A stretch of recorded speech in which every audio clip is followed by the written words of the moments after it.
என் கண்கள் கண்டது என்றார். இந்த நாளிலே இயேசுவை நம் கண்கள் காணட்டும் என்கிற ஒரு தலைப்பிலே நாம் தியானிக்க போகிறோம். ஆமென். இயேசுவை நம் கண்கள் காணட்டும். சிமியோன் பாலன் இயேசுவை தன் கைகளில் ஏந்தி கொண்டு சொன்ன வார்த்தைகளை தான் நான் வாசிக்க கேட்டிருக்கிறோம். கேட்கிறாங்க, யார் அந்த சிமியோன்? சிமியோன் எருசலேமில் இருந்த ஒரு மனுஷன். அவன் நீதியும் தேவபக்தியும் உள்ளவன். இயேசு பிறப்பதற்காக அவன் காத்திருந்தவன். பரிசுத்த ஆவியினாலே நிறைந்து வாழ்ந்தவன். எனக்கு அன்பானவர்களே, அதைத்தான் 2:25 அதை வாசிக்கிறோம். அது மாத்திரமல்ல, கர்த்தராகிய கிறிஸ்துவை நீ காணும் முன்னே நீ மரணம் அடைய மாட்டாய் என்று பரிசுத்த ஆவியினாலே அவனுக்கு அறிவிக்கப்பட்டும் இருந்தது. ஹல்லேலூயா. எனக்கு அன்பானவர்களே, இயேசு யார்? இயேசு பிரஜாதிகளுக்கு பிரகாசிக்கிற ஒளி. ஆமென். அதாவது தேவனை வெளிப்படுத்துகிற ஒரு வெளிச்சம் அவர். தம்முடைய ஜனமாக இஸ்ரவேலுக்கு அவர் மகிமையாகவும் இருக்கிறார். 2 காரியம் அங்கே சொல்லப்பட்டிருக்கு. ஒன்று, பிரஜாதிகளுக்கு பிரகாசிக்கிற ஒளி, தன்னை வெளிப்படுத்துகிற ஒளி. இரண்டாவதாக, தம்முடைய ஜனமாக இஸ்ரவேலுக்கு அவர் எப்படி இருக்கிறாரா? மகிமையாகவும் அவர் இருக்கிறார். He is a light to reveal God to the nations. தேவனை வெளிப்படுத்துகிற அல்லது பிரகாசிக்கிற ஒரு வெளிச்சம் தான் இயேசு கிறிஸ்து. ஆமென். So he is the glory of his people Israel. அவர் தம்முடைய ஜனங்களுக்கு அவர்தான் மகிமை. ஆமென். ஸ்தோத்திரம். ரட்சிப்பு என்பது சகல ஜனங்களுக்கும் ஆக ஆயத்தமாக்கப்பட்டதான் ரட்சிப்பு. அதான் எழுதப்பட்டிருக்கும், ரட்சணியத்தை என் கண்கள் கண்டது என்று சொல்கிறார். சகல ஜனங்களுக்காகவும் ஆயத்தம் பண்ணப்பட்டதுதான் ரட்சிப்பு. இது ஒரு குறிப்பிட்ட ஜனங்களுக்காக மாத்திரமல்ல. சோதரம். எனக்கு அன்பானவர்களே, அப்ப ரட்சிப்பை கண்ட இந்த சிமியோன் எப்படி போகிறான்? சமாதானத்தோடு போகிறான். ஸ்தோத்திரம். இயேசு கிறிஸ்து சமாதானத்தோட போக விடுகிறவர். இயேசு கிறிஸ்து என்ன செய்கிறவர்? சமாதானத்தோடே போக விடுகிறவர். வாழ்க்கையிலே எங்கே போனாலும் வந்தாலும் சமாதானத்தோடு செல்ல கர்த்தர் கிருபை தருகிறவர். ஆமென். விசுவாசிக்கிறீங்களா? ஆமென். ஹல்லேலூயா. எங்கே போனாலும் வந்தாலும் சமாதானம் நமக்கு முக்கியமாக தேவைப்படுகிறது. அப்ப சமாதானத்தோடு செல்ல கர்த்தர் கிருபை செய்கிறவராக இருக்கிறார் என்பதை மறந்து போய்விடக்கூடாது. அதுதான் சிமியோன் சொல்கிறார், இப்பொழுது என்னை சமாதானத்தோடு போக விடுகிறேன். இயேசுவை பார்த்தாலே நம்முடைய வாழ்க்கையில் என்ன உண்டாகிறது?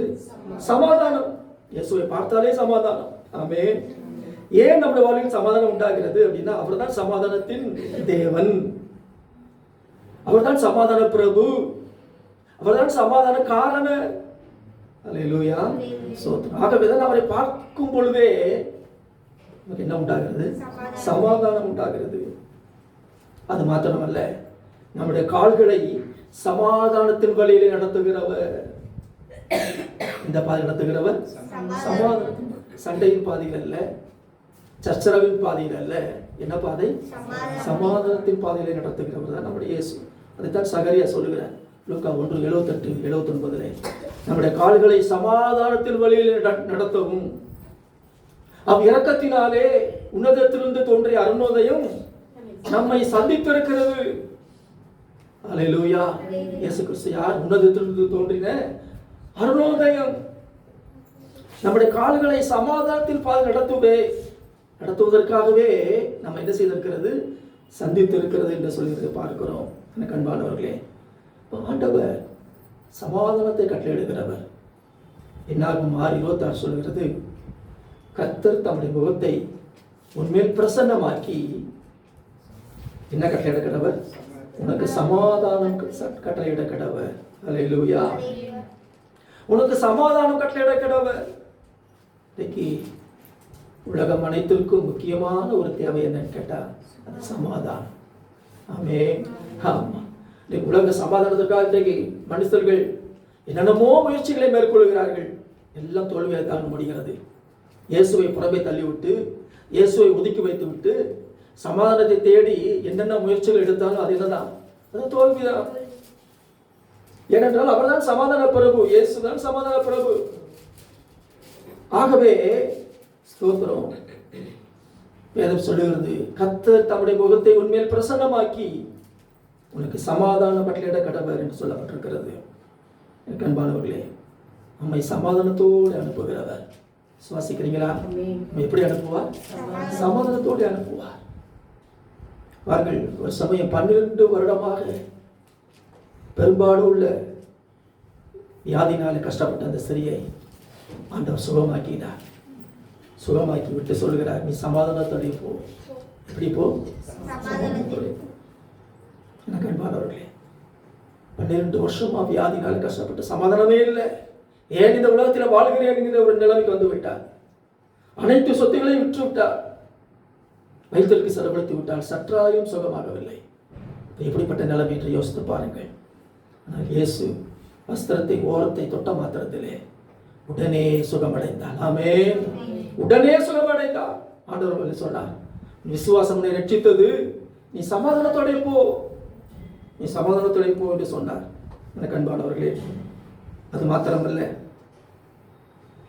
இன்னொரு சமயம் பாவியான ஸ்திரீனுடைய பாவத்தை மன்னித்து ஆண்டவர் சொன்னார், நீ சமாதானத்தோட போ. லூக்கா 7 அதை வாசிக்க முடியும். பின்பகுதியிலே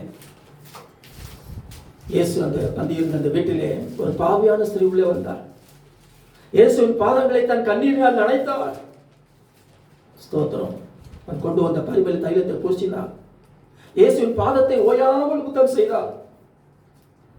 ஆண்டவரை பார்த்து சொன்னார், ஸ்தோத்திரம், பாவங்கள் உனக்கு என்ன செய்யப்பட்டது? மன்னிக்கப்பட்டது. நீ சமாதானத்தோட போ. அப்ப வியாதி இருந்தாலும் சமாதானம் இல்லை, பாவம் இருந்தாலும் என்ன இல்லை? சமாதானம் இல்லை. பாவம் செய்யறவனுக்கு, இந்த துன்மார்க்கனுக்கு என்ன கிடையாது? சமாதானம் கிடையாது. ஆகவே பாவங்களை மன்னித்து நீ சமாதானத்தோட போ என்றார். ஸ்தோத்திரம். ஏற்பாட்டில் பார்க்கிறோம், அன்னாள் என்ற ஒரு பெண்ணுக்கு பாருங்கள், குழந்தை இல்லை. குழந்தை இல்லை. தேவாலயத்திலே கண்ணீர் வடிக்கிறாள். எனக்கு நீர் ஒரு ஆண் குழந்தை தாரும், நீ தருவீரானால் அவனை நான் உமக்கே ஒப்புக் கொடுப்பேன் என்று சொன்னார். ஆண்டவர் ஜெபத்தை கேட்டார். ஆமென். ஸ்தோத்திரம். பாருங்கள், அந்த ஆலயத்தின் ஆசாரியனாகிய ஏலி அன்னாளை பார்த்து சொல்கிறார். 1 சாமுவேல் 1 அதிகாரம் 17வது வசனத்திலே, நீ சமாதானத்தோடே போ, நீ இஸ்ரவேலின் தேவனிடத்தில் கேட்ட உன் விண்ணப்பத்தின்படி அவர் உனக்கு கட்டளையிடுவாராக. அதே போல கட்டளையிட்டார். அவர் என்ன கேட்டால்? ஒரு ஆண் குழந்தையை கேட்டார். அதே போல ஒரு ஆண் குழந்தையை கர்த்தர் அவளுக்கு கொடுத்தார். அவன் தான் யார்? சாமுவேல். ஆமென். ஸ்தோத்திரம். அப்போ ஆண்டவர் நம்மையும் எப்படி அனுப்புகிறவர்? சொல்லுங்க, சமாதானத்தோடு அனுப்புகிறவர். ஆமென். ஸ்தோத்திரம். நம்முடைய கால்களை சமாதானத்தின் வழியிலே நடத்தும்படியாக அவர் வந்திருக்கிறார். அது மாத்திரமல்ல, ரட்சிப்பு யாருக்காக ஆயத்தம் பண்ணப்பட்டது? ஏற்கனவே என்ன சொன்னேன், சகல ஜனங்களுக்காகவும், ஒரு குறிப்பிட்ட கூட்டத்தாருக்காக மட்டுமல்ல, உலகில் வாழ்கிற சகல ஜனங்களுக்காகவும் இந்த ரட்சிப்பு ஆயத்தமாக்கப்பட்டிருக்கிறது. எனக்கு அன்பானவர்களே, ஆகவேதான் லூக்கா 2:11 தேவதூதன் சொல்லும் பொழுது அவன் சொல்கிறான் பாருங்கள். லூக்கா 2:11 கர்த்தராகிய கிறிஸ்து என்னும் இரட்சகர் உங்களுக்கு தாவீதின் ஊரிலே பிறந்திருக்கிறார். உங்களுக்கு தாவீதின் ஊரிலே பிறந்திருக்கிறார். ஆமென். இந்த கர்த்தராகிய கிறிஸ்து என்னும் இரட்சகர் யாருக்கு பிறந்திருக்கிறார்? உங்களுக்கு, நமக்காக அவர் பிறந்திருக்கிறார். கிறிஸ்தவங்களுக்காக மட்டும் கிடையாது, நல்லா புரிந்து கொள்ளணும். நமக்காக அவர் பிறந்திருக்கிறார். ஸ்தோத்திரம். அது மாத்திரமல்ல, நமக்காகவே அவர் அருள்கூடிய ரட்சிப்பும் ஆயத்தமாக்கப்பட்டிருக்கிறது. ரட்சிப்பு அவர் நமக்காக ஆயத்தம் பண்ணப்பட்டது தான் ரட்சிப்பு. ஆமென். ஸ்தோத்திரம். இப்ப இந்த இயேசுவை காண நாம் விரும்ப வேண்டும். இயேசுவை காண நமக்கு விருப்பம் இருக்கிறதா? இயேசுவை காண விருப்பம் வேண்டும். ஆமென். ஹல்லேலூயா. ஸ்தோத்திரம். ஸ்தோத்திரம். பஸ்கா என்கிற இந்த பண்டிகையை இந்த நாட்டில் அனுசரித்து வந்தார்கள். இந்த பஸ்கா பண்டிகையிலே, அதாவது பாஸ்ஓவர் என்று சொல்லப்படுகிறது, அங்கே ஆராதனை செய்ய வந்தவர்களில் சில கிரேக்கரும் வந்திருந்தார்கள். அப்பொழுது கிரேக்கர், ஸ்தோத்திரம், அங்கே பிலிப்பு நிலத்தில் வந்து சொன்னார்கள். என்ன சொன்னார்கள்? யோவான் 12:21 ஐயா இயேசுவை காண விரும்புகிறோம் என்று அவனை கேட்டுக்கொண்டார்கள்.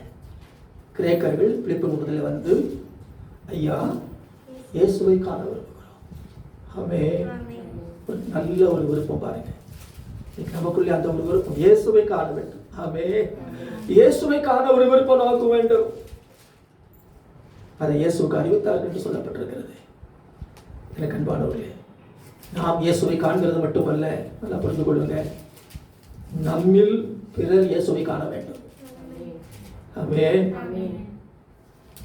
நாம் இயேசுவை காண்கிறது மட்டுமல்ல, நம்முடைய வாழ்க்கையில நம்மிலே பிறர் இயேசுவை காண வேண்டும். இயேசுவை காண விரும்புகிறோம் சொன்னா, உங்களை பார்த்தாலே இயேசு பார்த்த மாதிரி தான் இருக்கு. சிலர் சொல்லுவாங்க, உங்களை பார்த்தா யாரை பார்த்தா மாதிரி இருக்கு, கடவுளே பார்த்தா மாதிரி இருக்குன்னு சொல்லுவாங்க. அதனால சொல்றாங்கல்ல, உங்களை பார்த்தா இயேசு பார்த்தது மாதிரி இருக்குன்னு சொல்றாங்களா? ஆமென். ஆமென்.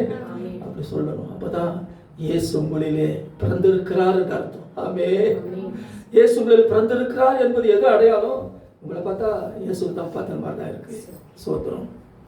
அப்ப இயேசுவை காண்கிறது மட்டுமல்ல, நாம் அவரை கண்டு அவரை பணிந்து கொள்ள வேண்டும்.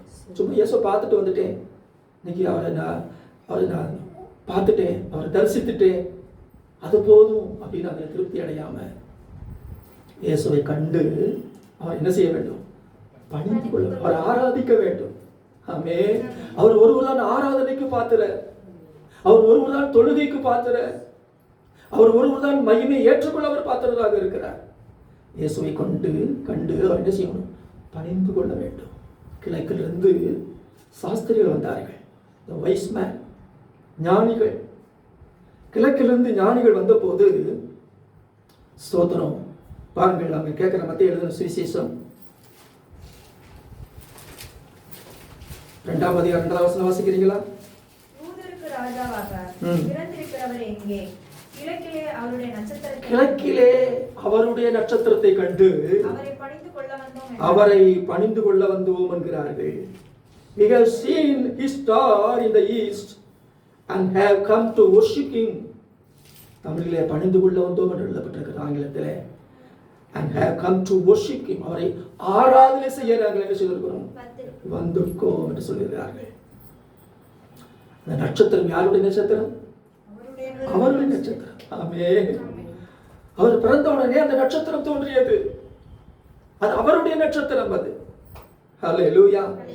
அவர்கள் சொல்கிறார்கள், கிழக்கே அவருடைய நட்சத்திரத்தை கண்டு அவரை பணிந்து கொள்ள வந்தோம், அவரை ஆராதிக்க வந்தோம் என்று சொன்னார்கள்.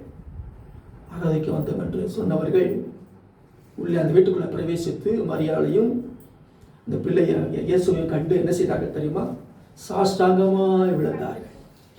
They fell down. சாஷ்டாங்கமா விழுகிறது என்ன அர்த்தம்? கீழே விழுந்து அவரை பணிந்து கொள்வது. ஆமென். ஸ்தோத்திரம். எனக்கு அன்பார்ந்த இந்த 11 சொல்லப்பட்டிருக்கிறது, சாஷ்டாங்கமாய் விழுந்து அந்த குழந்தை இயேசுவை பணிந்து கொண்டு அடுத்து என்ன செய்தார்களா? தங்கள் பொக்கிஷங்களை திறந்து உன்னையும் தூப வர்க்கத்தையும் வெள்ளை குலத்தையும் அதற்கு காணிக்கையாக வைத்தார்கள். அப்ப பெருமனை இயேசுவை காண்கிறது மட்டுமல்ல, நல்லா புரிந்து கொள்ளணும், அவரை விழுந்து அவரை என்ன செய்யணும்? பணிந்து கொள்ளணும். ஹல்லேலூயா. சோத்திரம். ஏன்னா விழுந்து பணிந்து கொள்ள பாத்திரம் ஒருவர் தான். நல்லா புரிந்து. ஹல்லேலூயா. வேற யாருக்காலையும் நம்ம விழ வேண்டிய அவசியம் இல்லை. ஆமாவா இல்லையா? ஆமென். கர்த்தர் ஒருவர் தான். அவர் சோத்திரம் பணிந்து கொள்ள, அவரை ஆராதிக்க அவர் ஒருவர் தான் பாத்திரராக இருக்கிறார். விழுந்து பணிந்து கொள்ளுங்கள் கண்பாளர்களே. அது மாத்திரமல்ல, இயேசுவை பணிந்து கொள்ள, அவரை காண நாம் ஒரு தீவிரம் காட்டுகிறோமா என்று நாம கேட்டு பார்ப்போம். பாருங்கள், ராவினிலே மேய்ப்பர்கள் மந்தையை காத்து கொண்டிருந்தார்கள். குளிர், பயங்கரமான குளிர். அப்பொழுது திடீரென்று ஒரு வெளிச்சம் பிரகாசித்து அவர்களை சுற்றிலும் தேவதூதன் அவரிடத்தில் தோன்றி, இதோ எல்லா ஜனத்திற்கும் மிகுந்த சந்தோஷத்தை உண்டாக்கும் நற்செய்தியை உங்களுக்கு அறிவிக்கிறேன். இந்த கர்த்தராகிய கிறிஸ்து என்னும் இரட்சகர் உங்களுக்கு தாவீதின் ஊரிலே பிறந்திருக்கிறார். இப்ப பாருங்க, இரவினிலே அந்த செய்தி அறிவிக்கப்பட்டது. ரொம்ப குளிரா இருக்குது, கொஞ்சம் விட்டுருவோம், விடிஞ்ச உடனே என்ன பண்ணிடுவோம்? சீக்கிரமாக போய் அவரை போய் பார்ப்போம். அப்படி சொல்லலை. என்ன செய்தார்கள் பாருங்கள். ஸ்தோத்திரம். வேதம் சொல்லுகிறது லூக்கா 2:15 தேவதூதர் அவர்களை விட்டு பரலோகத்திற்கு போன பின்பு மேய்ப்பர்கள் ஒருவரை ஒருவர் நோக்கி, நாம் பெத்லகேம் ஊருக்கு போய் நடந்ததாக கர்த்தரால் நமக்கு அறிவிக்கப்பட்ட இந்த காரியத்தை போய் பார்ப்போம் என்று சொல்லி 16 வாசிக்கும். தீவிரமாய் வந்தார்கள். எப்படி வந்தார்கள்? தீவிரமாய். இயேசுவை காண நம்ம என்ன காட்டணும்? தீவிரம் காட்டணும். இன்னொரு காரியத்துக்கும் நம்ம தீவிரம் காட்டுகிறோம். இயேசுவை காண நாம் தீவிரம் காட்டுகிறோமா? கர்த்தருடைய ஆலயத்திற்கு நாம் தீவிரம் காட்டுகிறோமா? அவருடைய சமூகத்தை நாட தீவிரம் காட்டுகிறோமா? அவரை பணிந்து கொள்ள நாம் தீவிரம் காட்டுகிறோமா? தீவிரமாய் வந்து மரியாளையும் யோசேப்பையும் உன்னநிலை கடத்திருக்கிற யோவான பிள்ளையையும் கண்டார்கள். இயேசுங்கிற பிள்ளையை கண்டார்கள். நமக்குள்ள ஒரு தீவிரம். என்ன எவ்வளவு வேலை இருந்தாலும் அதெல்லாம் கொஞ்சம் ஒதுக்கி வைக்கணும். ஆமே. ஒதுக்கி வச்சாதாங்க ஒதுக்கும். அதுவா ஒதுக்காது. அது ஒதுக்கி வைத்து விட்டு ஆண்டவருக்கு உங்களிடம் கொடுக்க வேண்டும். ஆமே. priority should be given to Jesus alone. முதலாவது priority கர்த்தருக்கு கொடுங்க. கண்பார் இயேசுவை கண்டு அடுத்த அன்பு கூறுங்கள். அதிகமாய் அன்பு கூறுங்கள். முழு இருதயத்தோடு அன்பு கூறுங்கள். உள்ளத்தில் ஆழத்திலிருந்து அவரை அன்பு கூறுங்கள். அவர் ஒருபோதும் பகைத்து விடக்கூடாது. அநேகர் பாருங்கள் இயேசுவை காண்கிறார்கள். இயேசு நல்லவர் என்று தெரியும். அவர்தான் ரட்சகர் என்று தெரியும். அவர்தான் நம்மை பாவம் போக்க வந்த ரட்சகர் என்று தெரியும். ஆனாலும் அவரிடத்தில் அன்பு கூறாதபடி என்ன செய்திருக்கிறார்கள்? தூரமாய் விலகி போவதை நம்ம பார்க்கிறோம். எனக்கு அன்பானவர்களே, அப்படித்தான் அன்றைக்கு இயேசு கிறிஸ்து வாழ்ந்த காலத்தில் யூத ஜனங்கள் அப்படித்தான் இருந்தார்கள். யோவான் 15:24 எழுதப்பட்டிருக்கிறது. இப்பொழுது அவர்கள் என்னையும் என் பிதாவையும் கண்டு பகைத்தும் இருக்கிறார்கள். கண்டு அவருக்கு அன்பு கூறுவதற்கு பதிலாக கண்டு என்ன செய்திருக்கிறார்களா? எவ்வளவு பரிதாபமான ஒரு காரியம். இயேசுவை கண்ணார பார்த்தார்கள். இயேசுடைய அற்புதத்தை கண்ணார பார்த்தார்கள். ஆனாலும் அவர் என்ன செய்தார்களா? பகைத்தும் இருக்கிறார்கள் என்று சொல்கிறார்.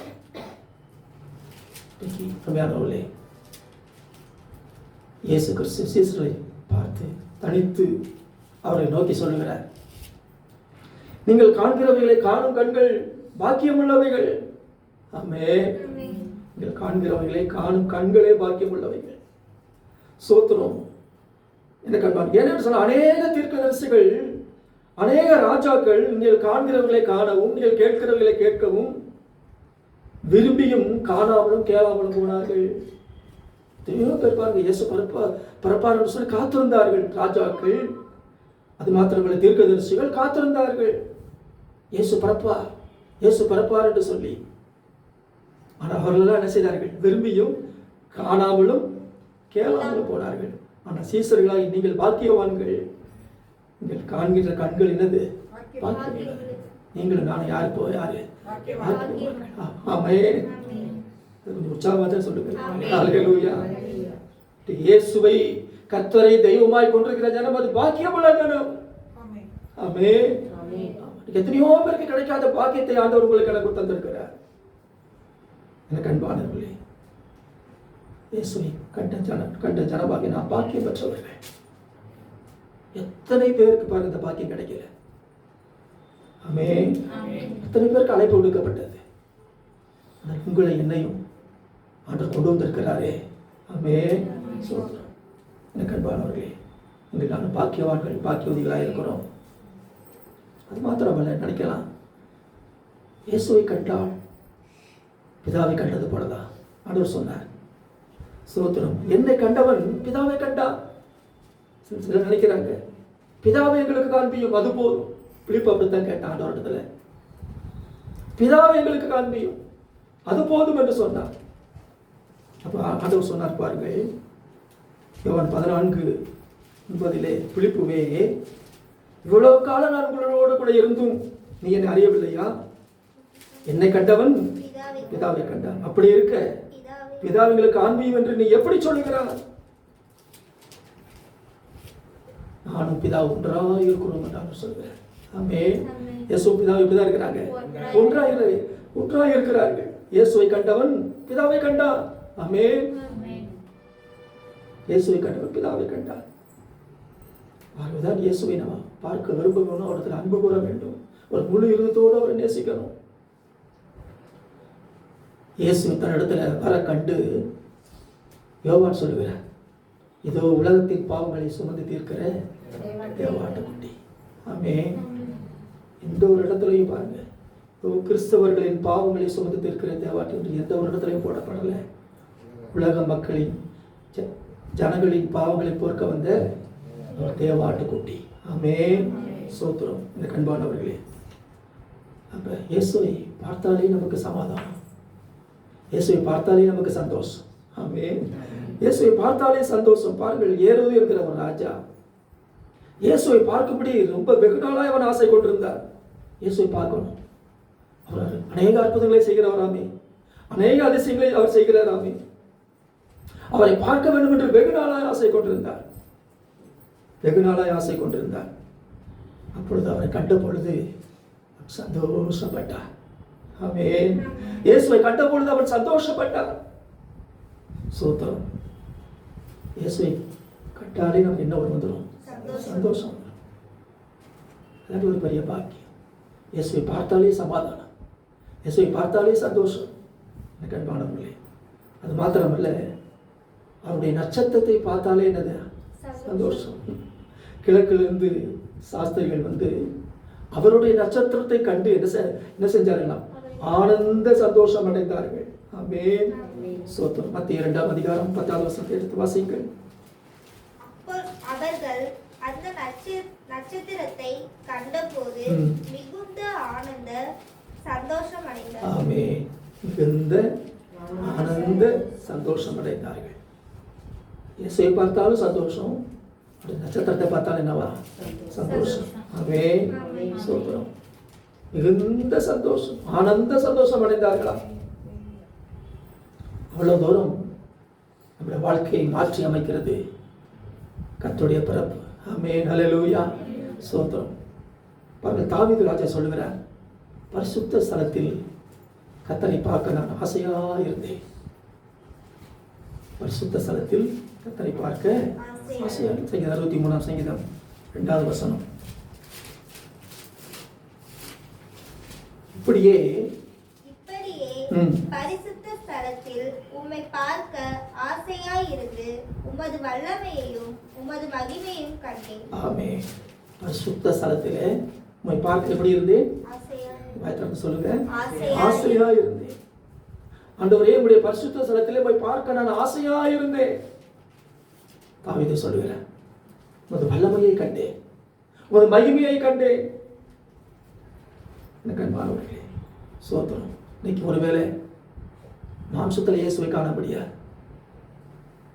மாம்சத்தில் பிறந்த இயேசு நம்முடைய பாவங்களுக்காக மரித்து அடக்கம் பண்ணப்பட்டு 3ஆம் நாள் உயிர்த்தெழுந்த சரீரத்திலே அவர் பரலோகம் ஏறி சென்று விட்டார். ஆமென். அவர் மீண்டும் இந்த பூமிக்கு அவர் வரப்போகிறார். ஆமென். ஆமா, ஸ்தோத்திரம். மீண்டும் வரப்போகிறார். நம்முடைய காலத்திலேயே வந்தாலும் நமக்கு ஒரு பெரிய ஒரு பாக்கியம் தான். ஆமென். ஹல்லேலூயா. ஸ்தோத்திரம்.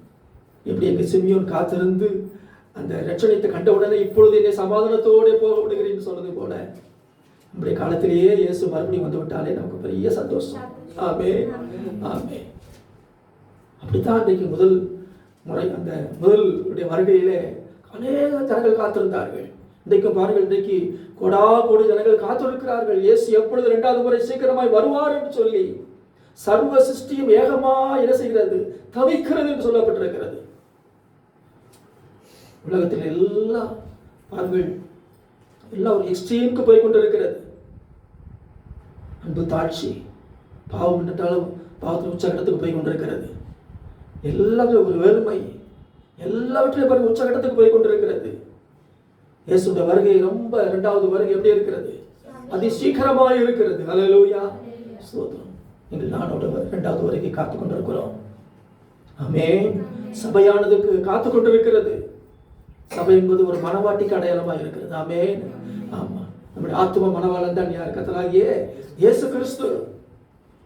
அவர் வரும் பொழுது மனவாட்டியாக சபையை தம்மோடு கூட என்ன செய்து கொள்வார், எடுத்துக்கொள்வார். கண்பாளர்களே, இப்பொழுது நாம் ஆவியிலே அவரை காண முடியும். ஒருவேளை மாம்சத்திலே அவர் காண முடியாட்டாலும் எப்படி பார்க்க முடியும்? நம்முடைய ஆவியிலே. தேவன் ஆவியாக இருக்கிறார், நாமும் ஆவியாக இருக்கிறோம், நமக்குள்ள ஒரு ஆவி இருக்கிறது. ஆவி இல்லாத மனுஷன் யாரு? செத்தவன். ஆவி இருக்கிறனால உயிரோடு நம்ம என்ன நடமாடி கொண்டு இருக்கிறோம்.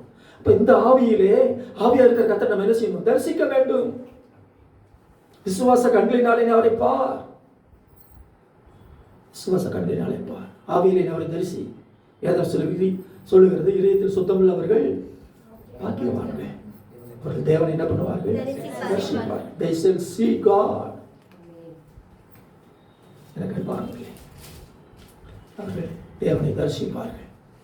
நீங்களும் நானும் தேவனை தரிசிக்கும்படியாக வந்திருக்கிறோம், தேவனை பார்க்கும்படியாக வந்திருக்கிறோம். நம்முடைய ஆவிக்குரிய கண்களினாலே அவரை தரிசிக்க வந்திருக்கிறோம். அவரை ஸ்தோத்திரம். எனக்கு அன்பானவர்களே, ஸ்தோத்திரம். ஆனாலும் காணாதிருந்து நம்முடைய மாம்ச கண்களினாலே ஒருவேளை காணாவிட்டாலும் அவரை விசுவாசிக்கிறவர்கள் யாரு? பாக்கியவான். ஆமென். அவர் இங்கே இருக்கிறார், அவருடைய பிரசன்னம் இங்கே இருக்கிறது. அவர் என்னோடு பேசுகிறார், என்னோடு கூட அவர் வாசம் பண்ணுகிறார், எனக்குள்ளே அவர் உலாவுகிறார் என்று எத்தனை பேர் விசுவாசிக்கிறவங்களோ அவர்கள் யார்? அவர்கள் பாக்கியவான்கள். இதைத்தான் இயேசு தோமாவை பார்த்து சொன்னார், நீ கண்டதினாலே விசுவாசித்தாய். கண்டு விசுவாசிக்கிறாய் மகனே.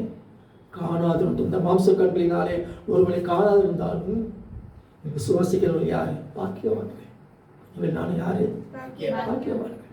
மாம்ச கண்கால இயேசுவை பார்க்கல, ஆனால் நீங்கள் நாம் என்ன செய்கிறோம்? ஆவிக்குரிய கண்களை தரிசிக்கிறோம். பாக்கியவான்கள். ஸ்தோத்திரம். அப்ப இயேசு எனக்கு அன்பானவர்களே, இயேசுவை காணும் கண்கள் அல்லது இயேசுவை தரிசிக்கும் கண்கள் நமக்கு வேண்டும். அது மாத்திரம் ரெண்டாவது பார்க்கணும், இயேசு யார் என்று சொன்னார்? புறஜாதிகளுக்கு பிரகாசிக்கிற ஒளி. Jesus is the light to reveal God to the nations. ஜனங்களுக்கு அல்லது தேசங்களுக்கு தேவனை வெளிப்படுத்தக்கூடிய ஒரு வெளிச்சம் அவர். ஆமென். அதுதான் பிரகாசிக்கிற ஒளி. அப்படின்னா தேவனை வெளிப்படுத்தக்கூடிய ஒரு வெளிச்சம் அவர். தேவன் இவர் தாங்கிறத வெளிப்படுத்துகிறார் அந்த வெளிச்சம். அது மாத்திரமல்ல, எந்த மனுஷனை உலகத்தில் வந்து எந்த மனுஷனையும் பிரகாசிப்பிக்கிற மெய்யான ஒளி. ஆமென். The true light gives light to every man. ஒவ்வொரு மனுஷனும் என்ன பண்ணுகிறது? இருளான அவருடைய வாழ்க்கையை பிரகாசமாக்குகிறது. எந்த மனுஷனாகட்டும். இல்லைங்க, என் இருள் ரொம்ப மோசம், பயங்கரமான இருள் அப்படின்னு நினைக்கலாம். எந்த இருளினாலும் ஆண்டுடைய வெளிச்சம் என்ன செய்யணும்? பிரகாசம். ஆமென். அதான் யோவான் 1:9 சொல்லப்பட்டிருக்கிறது. எந்த மனுஷனையும், எப்படிப்பட்ட பாவத்துக்கு அடிமையாக இருக்கிற மனுஷனையும் கூட அது என்ன பண்ணிவிடும்? பிரகாசிப்பித்து விடும். ஸ்தோத்திரம். அதுதான் மெய்யான ஒளி. ட்ரூ லைட்ஸ் அவர். உண்மையான வெளிச்சம் அவர் தான். ட்ரூ லைட் அப்படின்னாவே அப்ப என்னவோ இருக்கிறது உலகத்துல? பொய்யான வெளிச்சமும் இருக்கு. பொய்யான வெளிச்சம் இருக்கிறது. இயேசுதான் மெய்யான ஒளி. இன்னைக்கு பொய்யான வெளிச்சத்தை நாடு என்ன செய்யறாங்க?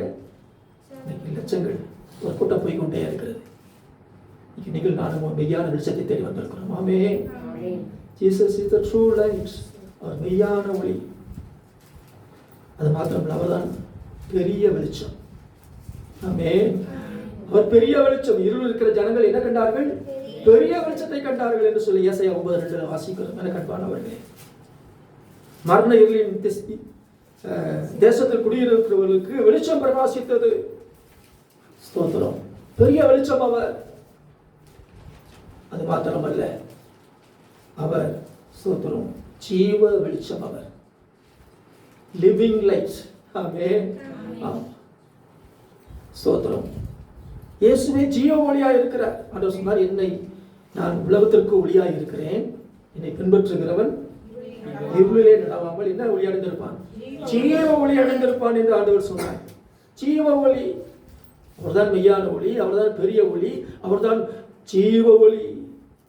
எப்போ அது சொல்றாரு? ஒரு பாவியான ஸ்திரியை கையை பிடித்துக் கொண்டு வந்தார்கள்.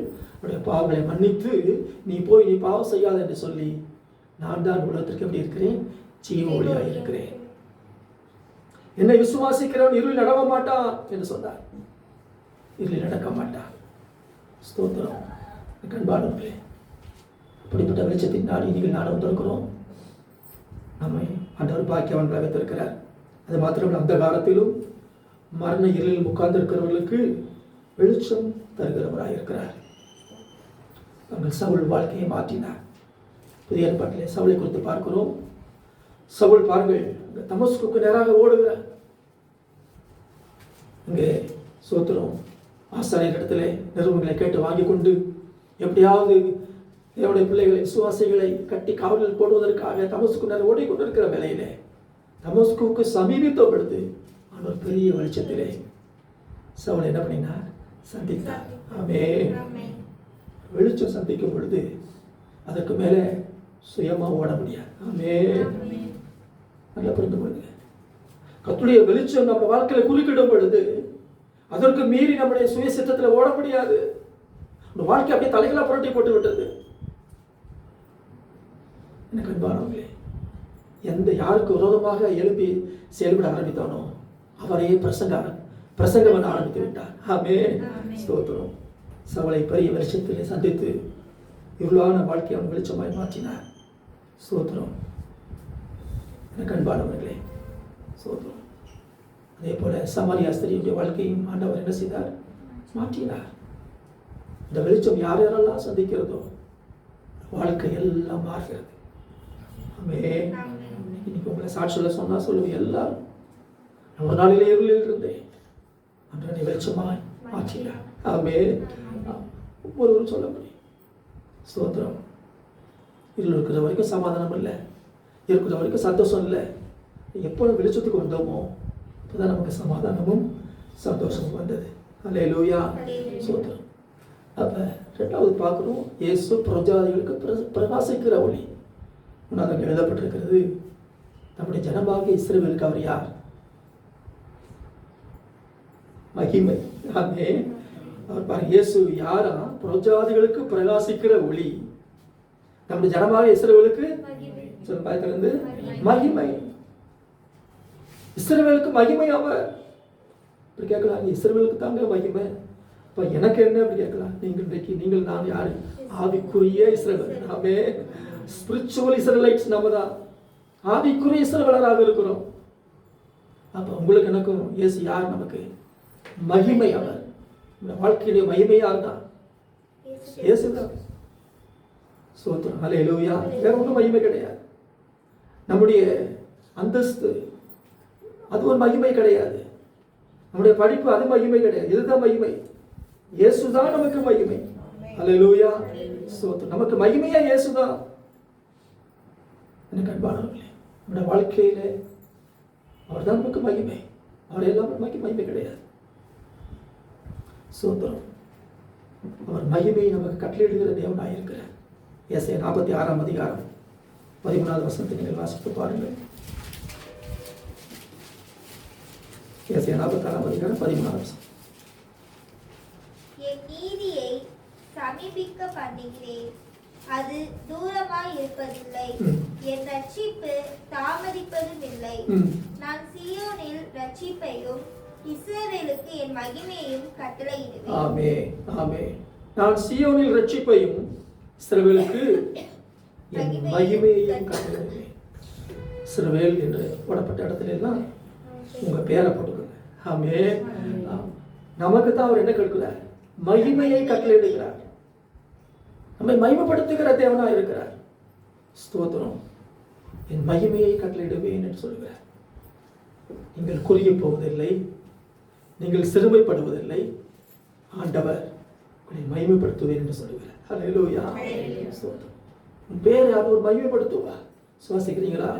உன் பேரை ஆண்டவர் பெருமைப்படுத்துவார். ஏனென்றால் இஸ்ரவேலுக்கு அவர் மகிமையை கட்டளையிடுகிற தேவன்.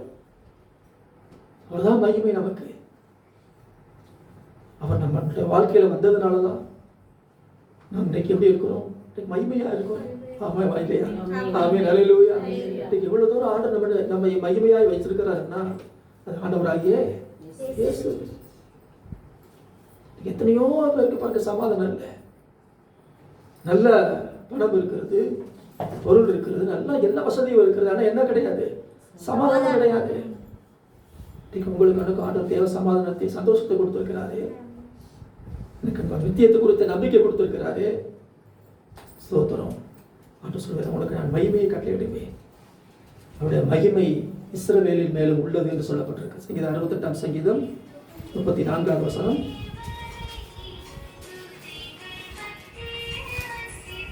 சங்கீதம் 68 சங்கீதம் 34 வசனம். தேவனுடைய வல்லமையை பிரசித்தப்படுத்துங்கள். அவருடைய மகிமை இஸ்ரவேலின் மேலும் அவருடைய வல்லமை மேக மண்டலங்களிலும் உள்ளது. ஆமென். தேவனுடைய வல்லமையை பிரசித்தப்படுத்துங்கள். அவருடைய மகிமை இஸ்ரவேலின் மேல் உள்ளது. அவருடைய மகிமை இஸ்ரவேலின் மேலும் உள்ளது. அல்லேலூயா. ஏற்கனவே சொன்னது போல இஸ்ரவேலுங்கிற வருடத்துல என்ன செய்யுங்க? உங்க பேரை போட்டு வாசிங்க. ஆண்டவரே, உம்முடைய மகிமை என் மேல் உள்ளது. ஆமென். உம்முடைய மகிமை எங்கள் மேல் உள்ளது. ஸ்தோத்திரம். ஆண்டவர் இஸ்ரவேலுக்கு மகிமையை கட்டளையிடுகிறது. ஏனென்றால் அவர் பிறந்த பொழுது எதுதான்? பிரஜாதிகளுக்கு பிரகாசிக்கிற ஒளி. இஸ்ரவேலுக்கு யார் அவர்? மகிமை. பிரகாசிக்கிற ஒளியாக மட்டும் அவர் வந்திருக்கல, நமக்கு மகிமையை கொடுக்க அவர் வந்திருக்கிறார். மகிமை உங்க மேல் உள்ளது. ஸ்தோத்திரம். அது மாத்திரமல்ல, ஆண்டவர் சொன்னார், நான் தான் உனக்கு மகிமை பொருந்திய பட்டயம் என்று சொன்னார். ஆமென். ஸ்தோத்திரம். The Lord is the sword of your majesty. ஆண்டவரே, எங்களுக்கு மகிமை பொருந்திய பட்டயம் நீங்க தான். 33:29 நீங்கள் வாசிக்க முடியும். 33:29. இஸ்ரவேலே, நீ பாக்கியவான். கர்த்தரால் ரட்சிக்கப்பட்ட ஜனமே, கர்த்தரால் ரட்சிக்கப்பட்ட ஜனமே, உனக்கு ஒப்பானவன் யார்? உனக்கு சகாயம் செய்யும் கேடகமும் உனக்கு மகிமை பொருந்திய பட்டயமும், உனக்கு மகிமை பொருந்திய பட்டயமும் அவரே. உன் சத்துருக்கள் உனக்கு இச்சகம் பேசி அடங்குவார்கள். அவர்கள் மேடுகளை மிதிப்பாய் என்று சொன்னார். மோசே இஸ்ரவேல் ஜனங்களுக்கு கொடுத்த அந்த ஆசீர்வாதங்களை கொடுத்து நம்ம பார்க்கிறோம். இஸ்ரவேலே, நீ பாக்கியவா. கர்த்தரால் ரட்சிக்கப்பட்ட ஜனமே, ஒப்பானவன் யார்? கர்த்தர் எப்படி இருக்கிறார்? உனக்கு சகாயம் செய்யும் கேடகமாக இருக்கிறார். உனக்கு மகிமை பொருந்திய பட்டயம் இருக்கிறார். ஆமென். உனக்கு மகிமை பொருந்திய பட்டயம் அவர். அப்ப மகிமை பொருந்திய பட்டயமா அவர் இருக்கிறதுனால என்ன நடக்கும் அப்படின்னா, சத்துருக்கள் என்ன செய்வார்கள்? அடங்குவார்கள். இதுவரை அடக்கி கொண்டிருந்த சத்துருக்கள் இப்ப உனக்கு என்ன செய்வார்கள்? அடங்கி போயிடுவாங்க. ஆமென். ஹல்லேலூயா. சத்துருக்கள் உனக்கு இச்சகம் பேசி அடங்குவார்கள். ஏன்னா கர்த்தர் எப்படி இருக்கிறார்? மகிமை பொருந்திய பட்டயமா இருக்கிறார். சுவாசிக்கிறீங்களா? சுவாசிங்க. இது வரைக்கும் சத்துருதான் அடக்கிட்டு கிடக்கிறான். இப்ப நிலைமை மாறப்போகுது. சத்துருக்கள் உனக்கு என்ன செய்வார்கள்? அடங்குவார்கள். இச்சகம் பேசி அடங்குவார்கள். ஏனென்றால் அவர் மகிமை பொருந்திய பட்டயம். ஆமென். ஒரு மகிமையான பட்டயம் நமக்கு அவர். நம்ம ஒன்றும் பட்டயத்தை தூக்க வேண்டியதில்லை. அவரே எப்படி இருக்கிறார்? அவர் மகிமை பொருந்திய பட்டயமா இருக்கிறார். நீங்க என்னையா செஞ்சீங்க? நாங்க ஒன்றும் செய்யலைங்க. நாங்க ஆராதிக்கிற கர்த்தர் அவர் மகிமை பொருந்திய பட்டயம். ஆமென். சத்துருக்கள் எல்லாம் என்ன செய்வார்? அடக்குவார். ஆமென்.